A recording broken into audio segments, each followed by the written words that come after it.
With 4 million followers on TikTok, the account Are You Happy has a really simple premise. A person holding a phone walks up to random people on the street to ask them this disarming question: Are you happy? The answers people give are as varied as the number of posts the account has.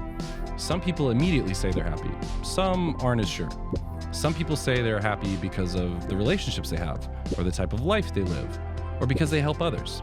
What's interesting is there are more than a few people who don't seem to believe happiness really exists, or at least that it never lasts.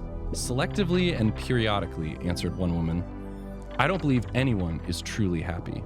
The person holding the camera asked this particular woman, so what do you do when you're not happy? The woman thinks, then replies, I distract myself.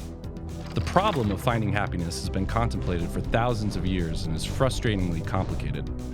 The single-minded pursuit of our own happiness can often paradoxically create in us a selfish obsession with our own gratification that can never be satisfied. And then there's the problem of the seemingly temporary quality of happiness. Even the most happy moments quickly fade into our memories, and we're left seeking happiness all over again. Leo Tolstoy's main character in his novel, The Death of Ivan Ilyich, learns this lesson too late. Tolstoy wrote many books in which the characters desperately try to attain happiness in a variety of ways. On his deathbed, Ilyich realizes that pursuing happiness through his career caused him to neglect his family and his soul. Tolstoy's famous novels seem to paint a very clear picture of reality, that to pursue happiness often results in a deep unhappiness. Self-help books and gurus tell us to do what makes you happy, but this still leaves us with the problem of defining happiness. The idea that happiness is the pursuit of pleasure and the reduction of pain was explored in the ancient Greek philosophy of hedonism.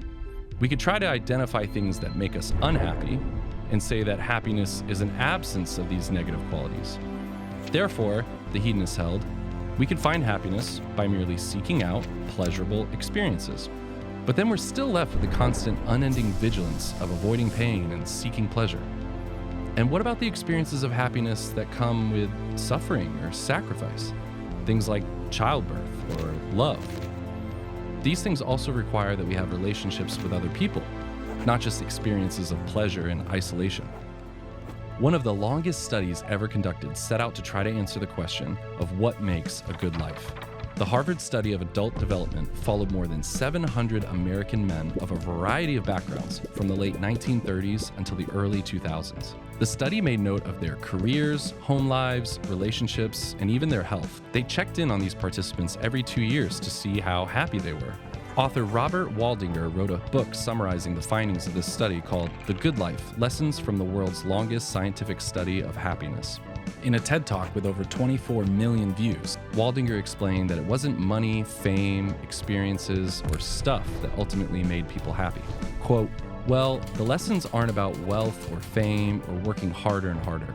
The clearest message that we get from this 75-year study is this: good relationships keep us happier and healthier, period, end quote. Waldinger summarized 3 key lessons from this study. First, having social connections is better for our health and well-being.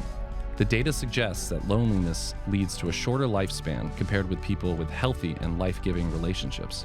Second, having higher quality close connections is more important for our well-being than the number of connections we have. Quality friendships are more important than the quantity of friends. And third, having good relationships is not only good for our bodies, but also for our brains.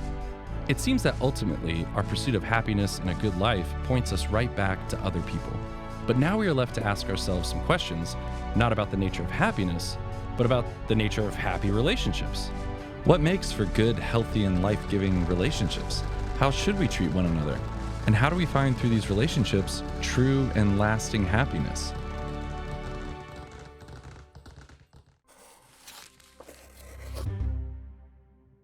This is the Catechism of the Catholic Church. It's the official summary written by the Church of everything Catholics believe. But if the contents of this catechism are unlocked, it can change the world. We believe the Catechism isn't a dry, dusty textbook. It's a gift. It's the faithful echo of a God who desires to reveal himself to us.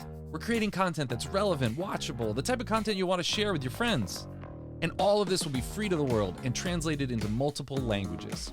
Relationships are that way for sure. It's about getting to know someone and then trusting that person. Las relaciones son así. Se trata de conocer a alguien y luego confiar en ese. Dépendait fréquemment de la foi des gens en lui et en son pouvoir. Dependia da fé das pessoas nele. Jesus também foi modelo de fé porque confiou. We're transforming the letter into a living voice for the modern world. We're creating videos, stories, animations, podcasts, social media. We're creating content that's relevant, watchable, the type of content you want to share with your friends. To help people fall in love with the Catechism, the Church, and the heart of the Catechism, Jesus. Join us and help unlock the Catechism for the world. Join in the project to retransform the letter into a living voice.